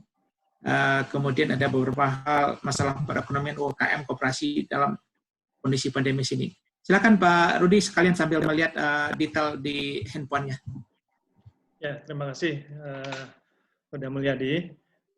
Dari Ulia, ada pertanyaan untuk saya, bagaimana memunculkan dan membangun perekonomian berbasis masyarakat dengan memanfaatkan pandemi. Sebenarnya, bagaimanapun perekonomian, seperti yang saya tadi katakan, tidak bisa berjalan secara normal bila terjadi pandemik ini. Jadi sebenarnya apa yang dilakukan oleh dunia usaha atau perusahaan-perusahaan apabila terjadi kondisi yang luar biasa atau pandemik atau wabah ini hanya untuk bertahan hidup. Jadi tidak bisa kita katakan bagaimana kita membangun perekonomian berbasis masyarakat dalam kondisi pandemik ini. Ini kondisi yang tidak ideal sama sekali. Dan terus terang untuk BUMN pun ini menjadi masalah. Ada beberapa BUMN yang secara likuiditas ini likuiditasnya itu atau dana liquid yang ada di perusahaannya itu hanya bisa untuk mengcover beban 2 atau 3 bulan ke depan gitu. Jadi ini kondisi yang sangat sangat berbahaya bagi perusahaan, dan tentu saja perusahaan-perusahaan besar atau perusahaan menengah atau bagi perusahaan-perusahaan kecil berusaha untuk memangkas biaya, kemudian mengatur karena potensi pendapatan yang masuk itu tidak begitu banyak. Kemudian ditanyakan juga bagaimana sejauh mana pemerintah atau instansi atau lembaga non pemerintah dapat berperan. Justru di sini peran pemerintah sangat diharapkan, terutama terkait dengan adanya potensi masyarakat yang menjadi miskin baru gitu. Di data yang ada di pemerintah itu ada orang yang data orang-orang miskin, tetapi data untuk orang-orang yang miskin baru itu tidak terupdate ya, dengan baik. Walaupun di dalam Perpu yang di launching Perpu 1 2020 itu dinyatakan bahwa ada anggaran sebesar 405 triliun untuk menghadapi pandemi ini. Kemudian dari Lukman Sidrap itu menanyakan dengan diterapkannya PSBB secara nasional, dana yang diluncurkan pemerintah ke daerah tentu cukup besar. Seperti saya katakan, sudah ada anggarannya 405 triliun, dan itu merupakan bantuan sosial, dan apakah hanya diperuntukkan kepada ya hanya diperuntukkan bagi data-data yang sudah ada di pemerintah gitu. Jadi diupayakan memang data itu terkontrol, sehingga kalau misalnya ada data lain itu nantinya bisa disalahgunakan. Kemudian bagaimana pemerintah dapat mengoptimalkan pengawasan terhadap pengalokasian ini. Makanya kemarin ini juga jadi masalah di beberapa kabupaten, bahwa pengalokasian itu dana langsung tunai itu dilakukan langsung ke rekening. Jadi tidak ada lagi dikirim hand by hand, disampaikan hand by hand, kirim lewat pos dan segala macam. Tapi dikirim ke rekening yang dituju dari masyarakat yang terdampak gitu. Kemudian apakah konkret yang dipersiapkan masyarakat untuk mencegah kebangkrutan terhadap negara kita apabila virus ini terjadi? Yang dilakukan oleh pemerintah ya yang utama dan selalu didengungkan adalah patuhi protokol kesehatan.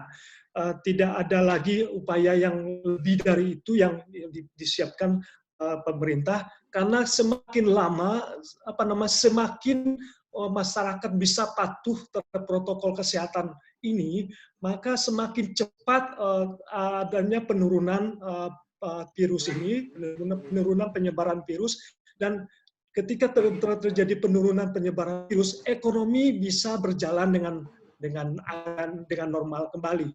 Sepanjang virus ini masih ada, masih mengancam, ekonomi tidak akan bisa berjalan dengan normal. Jadi pemerintah saat ini hanya fokus kepada bagaimana masyarakat bisa patuh kepada protokol kesehatan, dan untuk itu dibutuhkan kerjasama dan ketaatan dari masyarakat semua. Ya, baik, Adinda Rudy, kita cukup dulu, kita lanjutkan kepada Adi Rizky. Bapak Ibu semua, sepertinya peserta cukup antusias hadir. Izinkan saya tambah waktu 15 menit sehingga bisa mengakomodir pertanyaan-pertanyaan dari Bapak Ibu semua.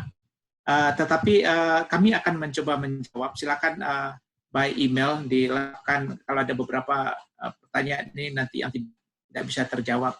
Saya persilakan kepada Adinda Rizky untuk menjawab pertanyaan. Ada pertanyaan dari Una. Rizky.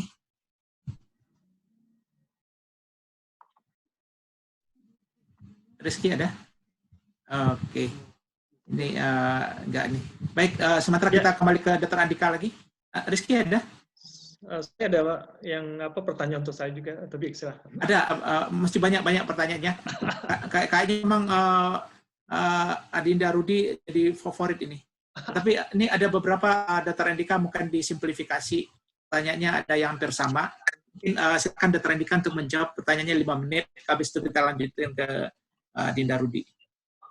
Ya, jadi pertama orang yang terkonfirmasi positif tadi bisa keluhannya ringan, bahkan tanpa gejala, bisa sedang atau berat ya.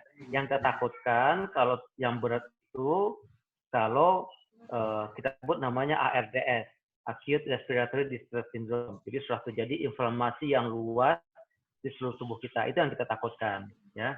Kemudian tentu orang-orang dengan penyakit penyerta yang kita sebut dengan komorbid, kalau terinfeksi COVID-19, sehingga resiko menjadi penyakit menjadi lebih besar. Ya, apa itu yang penyakit komorbidnya? Terutama adalah penyakit jantung, hipertensi, dan diabetes mellitus.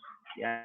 Kemudian juga ada pertanyaan terkait rapid test, ya, maupun juga PCR. Jadi yang perlu Bapak Ibu sekalian, ini yang perlu ketahui. Untuk mendeteksi si virus ini kita bedakan antara dua. Ya.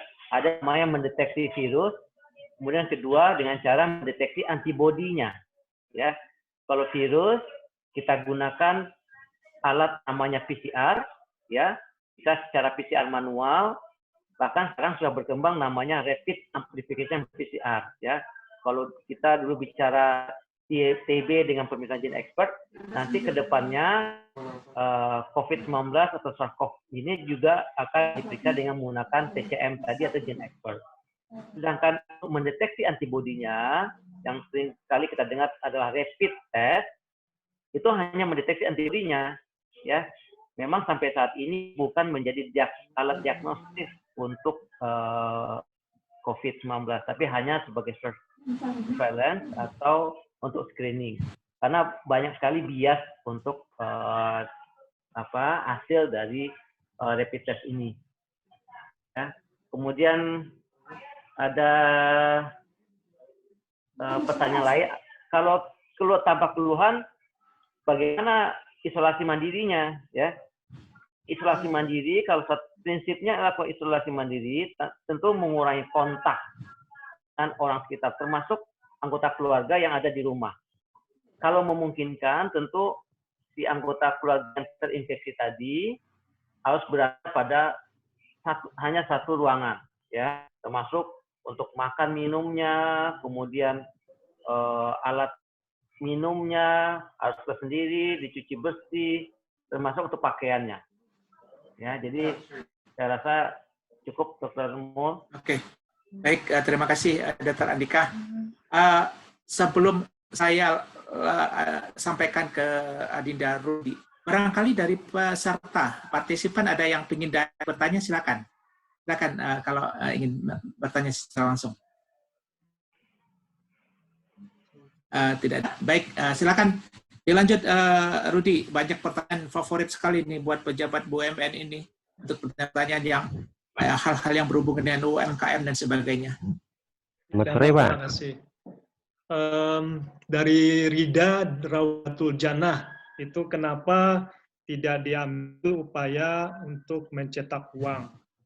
BI menolak untuk mencetak uang negara. Memang ini memang sebuah kebijakan yang harus dilakukan BI untuk tidak menambah uang beredar di masyarakat. Kalau uang yang ada beredar di masyarakat ditambah, nanti akan menambah kondisi perekonomian yang ada. Nilai uang rupiah itu akan turun sangat drastis, sementara dampaknya adalah nilai-nilai aset yang ada yang kita miliki di Indonesia juga akan berkurang nilainya gitu. Kemudian ini akan berdampak bisa berdampak pada hiperinflasi dan ini sangat tidak diinginkan. Sehingga kebijakan untuk mencetak uang dalam kondisi saat ini, walaupun itu ada usulan dari DPR untuk mencetak 600 triliun, itu sama sekali masih belum bisa dipertimbangkan saat ini. Kemudian ada pertanyaan dari mengenai bagaimanakah dari Ron Sahril, Vekon Akuntansi 93, bagaimanakah program Kementerian BUMN untuk memberikan imunitas bagi UMKM? Sebenarnya Kementerian BUMN tidak memiliki program untuk terkait dengan UMKM. Yang memiliki program itu adalah BUMN. Dengan adanya program peningkatan ekonomi lemah gitu. Jadi tidak di Kementerian BUMN. Kita memberikan pengaturan kepada BUMN dalam memberikan bantuan kepada dalam bina lingkungan di BUMN itu ada namanya PKBL, Program Kemitraan dan Bina Lingkungan. Dalam bina lingkungan itu kita memberikan kelonggaran agar BUMN itu bisa memberikan dana PKBL itu untuk tujuan terkait dengan sumbangan untuk wabah ini. Jadi bukan untuk kepentingan UMKM. Kemudian apakah ada program dari Kementerian BUMN untuk membantu penjualan? Jadi tidak ada program yang ada di Kementerian BUMN, yang ada program itu di BUMN-nya dengan program CSR dan program PKBL-nya gitu.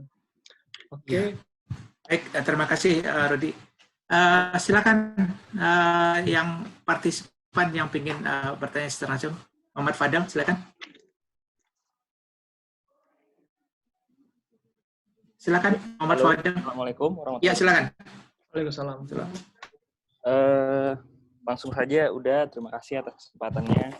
Mungkin ada 2 pertanyaan yang ingin saya tanyakan secara langsung. Udah. Pertama mungkin ke Dokter Andra ya, Dokter Andika. Dokter Andika. Dokter Andika.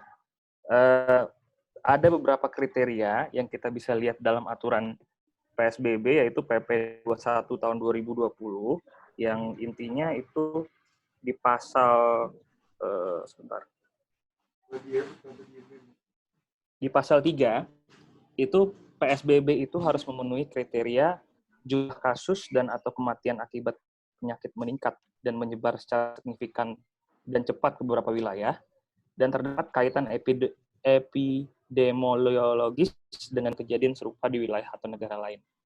Nah, kalau misalkan kita mungkin bisa bisa tafsirkan secara terbalik, udah itu kalau misalkan kriteria-kriteria itu tidak terpenuhi, maka PSBB ini bisa secara seketika dihentikan.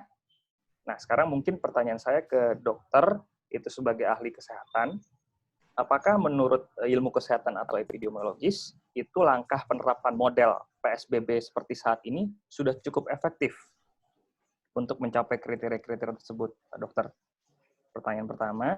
Pertanyaan kedua mungkin ke Uda Rusdi. Ya.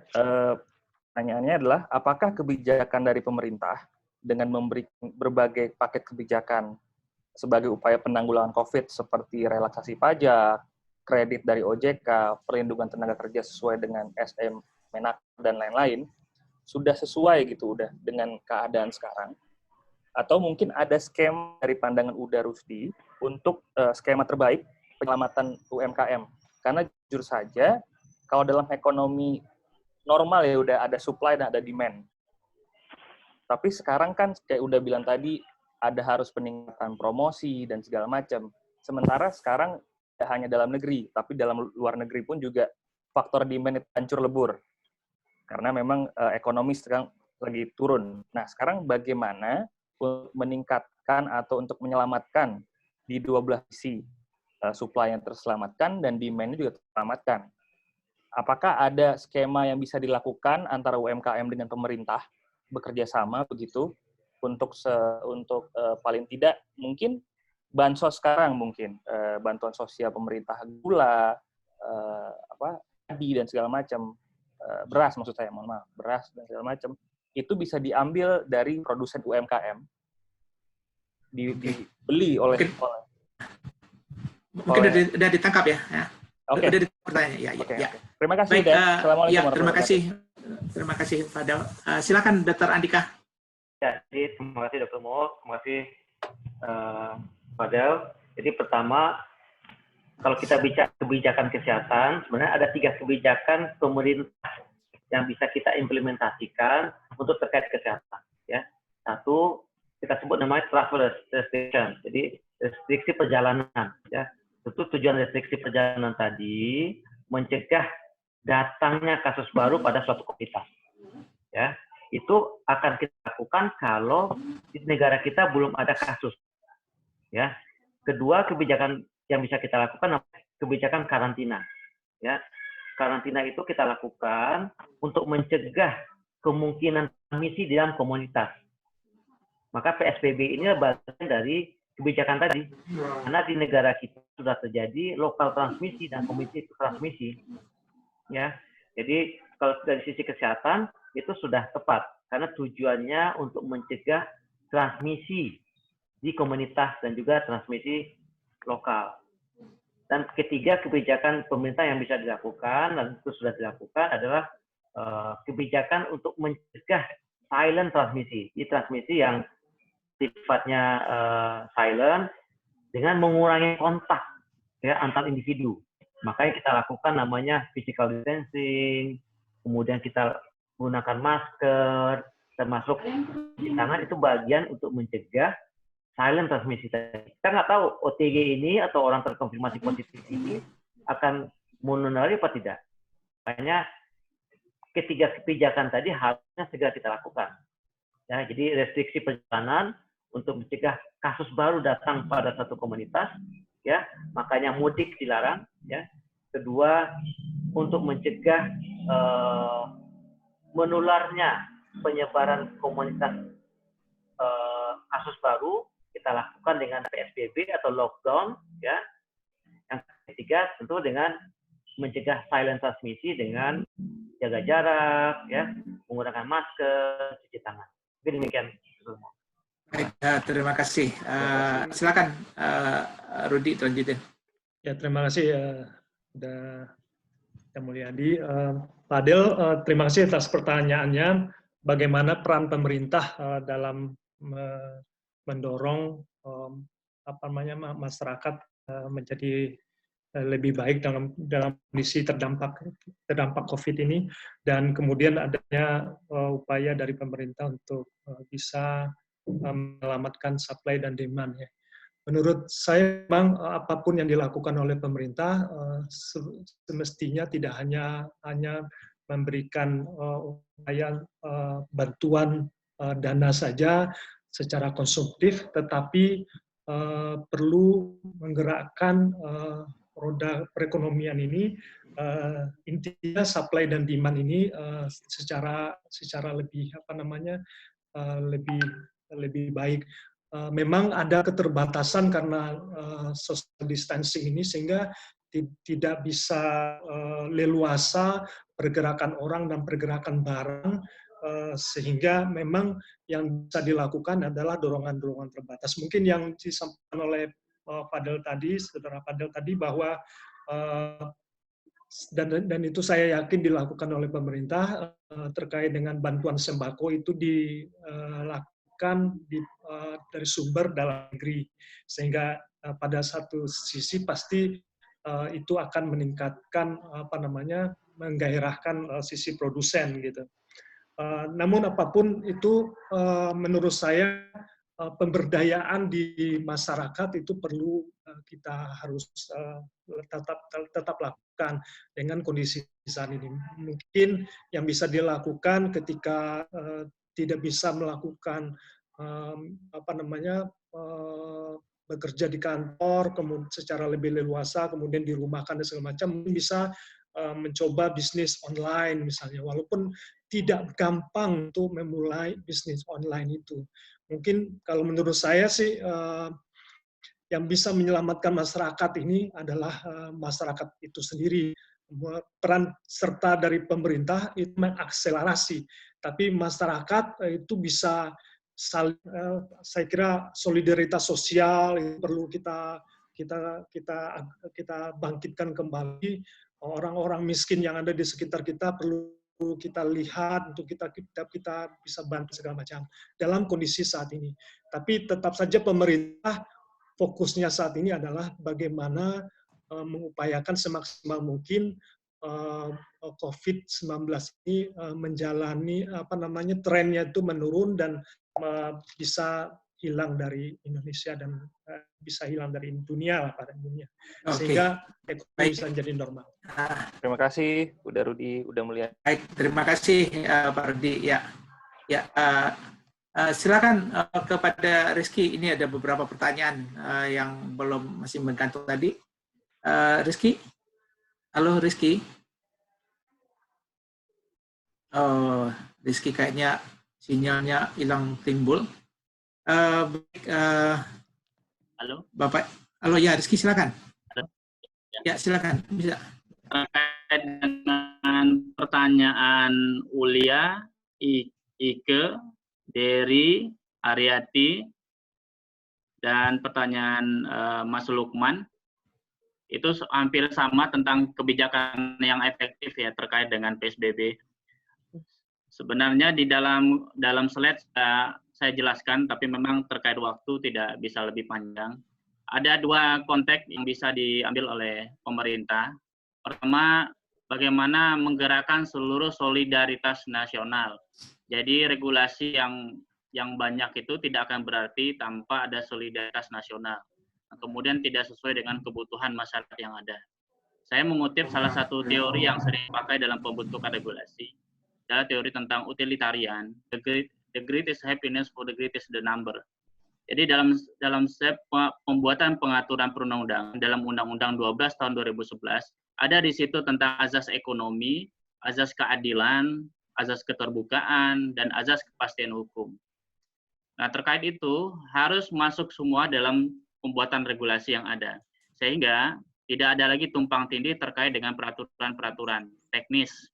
Nah, hari ini kita melihat bukan pada tataran undang-undang yang menjadi persoalan terbesar, tetapi adalah peraturan-peraturan yang bersifat teknis seperti berikut atau kebijakan-kebijakan hukum, mulai dari peraturan menteri sampai dengan surat edaran, kemudian ada maklumat dan sebagainya. Itu menjadi tumpang tindih. Salah satu contoh, misalkan ada 5 surat telegram yang dikirimkan oleh Kapolri kepada jajarannya secara internal untuk bisa melakukan pemaksaan terhadap orang-orang yang membangkang dalam kegiatan PSBB. Nah, padahal ini sebenarnya menjadi sebuah pasal karet. Ya. Salah satu contoh misalkan tentang bagaimana penyebaran hoax di ranah cyber, kemudian penghinaan terhadap massa. Nah, padahal hari ini kata-kata kritik dan penghinaan itu kan beda tipis. Nah, apabila misalnya Presiden turun tangan ke bawah, mengatakan bahwa kita melakukan solidaritas nasional, kemudian kebutuhan masyarakat dipenuhi, maka regulasi itu menjadi sebuah hal yang secondary. Masyarakat akan bergerak sendiri. Nah, setiap RT, setiap RW, setiap desa akan melockdown dirinya sendiri. Nah, mungkin ini menjadi kajian juga mungkin untuk Andika, apakah memang pool test itu menjadi hal yang efektif? Kalau pool test itu efektif, maka itu bisa dilakukan oleh pemerintah. PSBB tidak menentukan secara detail bagaimana melakukan karantina efektif. Yang penting dalam PSBB adalah hanya sebuah pembatasan sosial di suatu wilayah. Kata-kata wilayah ini bisa kita nafikan apakah itu RT, RW, desa, kecamatan, atau kelurahan. Jadi tidak perlu semuanya di karantina. Nah, persoalan hari ini kan bangsa kita unik. Ada mudik, kemudian orang juga mencari, ya. Banyak pedagang-pedagang kecil. Mereka tidak bisa dikatakan work from home. Mereka harus keluar untuk cari makan. Nah, cara-cara seperti ini kan harus kita pikirkan. Apakah memang orang yang terkena di satu tempat, itu saja yang kita lockdown. Desa atau RT, kemudian kita lockdown, itu kemungkinan akan lebih efektif. Nah, kalau efektif, baru kita masuk dalam konteks regulasi. Mungkin ini izin juga Pak Mul, mungkin menjadi bahan kajian juga, apakah hal ini bisa efektif dilakukan di masyarakat. Nah, kemudian pemerintah jangan lagi menyakiti hati masyarakat. Misalkan Permen Hub 25 tahun 2020 ya, dilakukan relaksasi. Di saat orang sudah tidak mau mudik dan mengembalikan uang kepada masing-masing pemudik, yang kemudian masyarakat mau tinggal di rumah, tiba-tiba diadakan relaksasi. Orang boleh, ya, alasannya apa? Pebisnis. Nah, ini kan mengakal-akali hukum. Jadi hukum itu hitam dan putih. Tidak boleh ada celah di antaranya. Nah, kemudian tentang tenaga kerja. Tenaga kerja buruh kasar kita dilarang masuk. Ya, dilarang untuk bisa bekerja. Tiba-tiba TKA dalam Permenkumham nomor 11 tahun 2020 dinyatakan bahwa TKA boleh dengan beberapa persyaratan. Cuma persyaratan ini akan menjadi ambigu. Misalkan 14 hari sudah dinyatakan tidak negatif COVID, kemudian rumah dan sebagainya. Ini kan bisa diakal-akalin semuanya. Karenanya regulasi yang ajak tersebut harus meminta pertimbangan masyarakat dan kemudian harus ada riset mendalam. Nah, kalau tidak ada riset mendalam, maka regulasi tersebut akan menjadi bacaan sebagian orang dan kemudian tidak efektif berlaku di masyarakat. Nah, intinya adalah dalam pembuatan regulasi kembali pada 3 hal. Sesuai yang dikatakan oleh salah satu teori Friedman.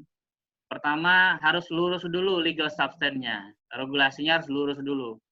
Yang kemudian legal structure, ya, aparat penegak hukumnya harus lurus dulu. Kemudian yang paling penting adalah kita sendiri sebenarnya, legal culture. Bagaimana budaya masyarakat? Kita mengkritik pemerintah, kita mengkritik aparat penegak hukum. Tetapi kita tidak taat terhadap protokol keamanan COVID-19. Misalkan berboncengan masih berduaan di jalanan, ya, kemudian masih keluar rumah, masih belanja, masih ke pasar, kemudian pergi makan, masih ngabuburit, kemudian masih bubar dan sebagainya.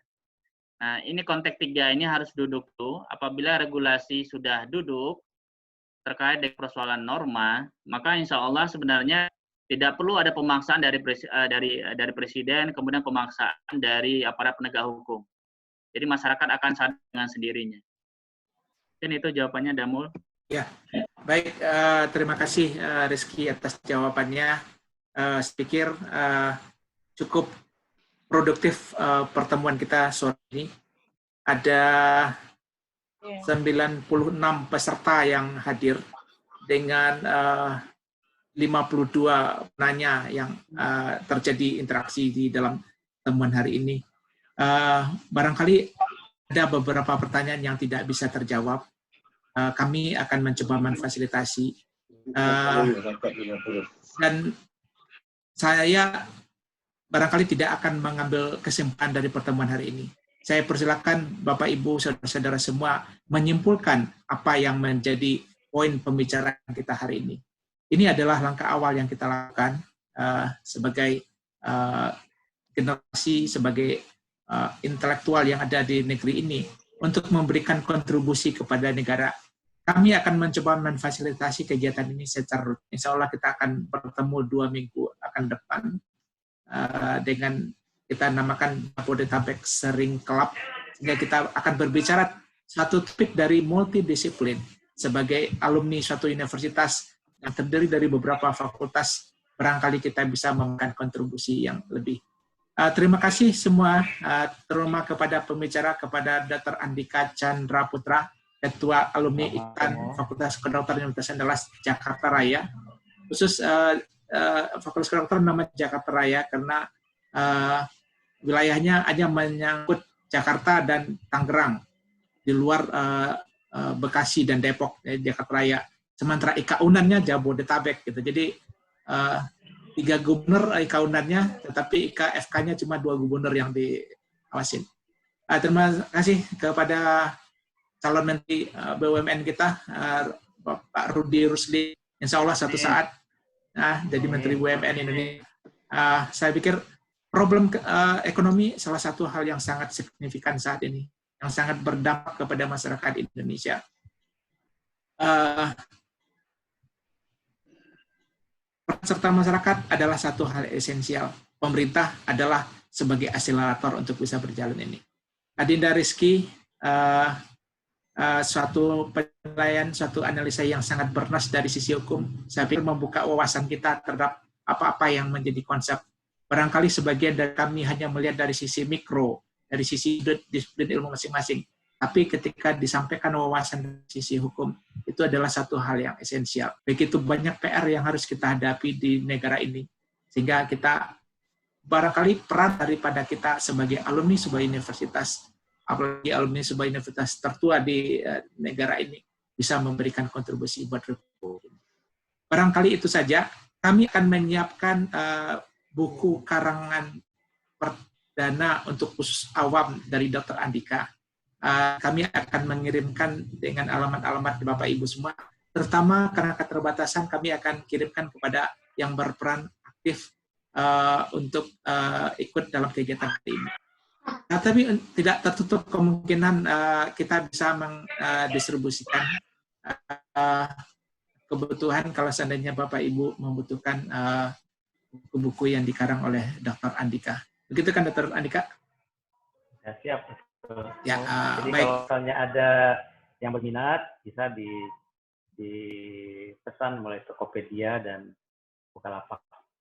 Ya, dan selain itu ada wacana seperti pertanyaan tadi, mungkin barangkali ketika alumni ingin tanya hal-hal yang berhubungan dengan COVID ini, karena bagaimanapun ini satu keterbatasan akses ke pelayanan kesehatan, keterbatasan akses ke rumah sakit.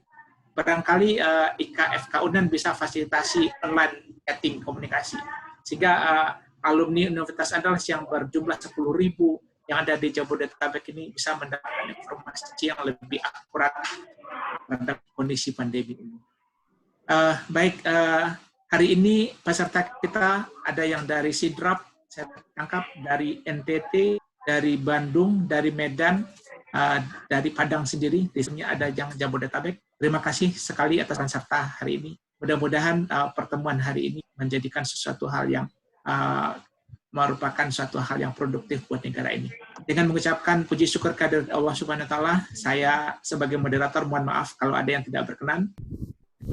Sampaikan terima kasih atas peran serta Bapak Ibu semua. Kita akhiri pertemuan hari ini. Wabillahi taufiq hidayah. Wassalamualaikum warahmatullahi wabarakatuh. Waalaikumsalam warahmatullahi wabarakatuh. Terima kasih, Damul. Terima kasih. Sama-sama, Aceh.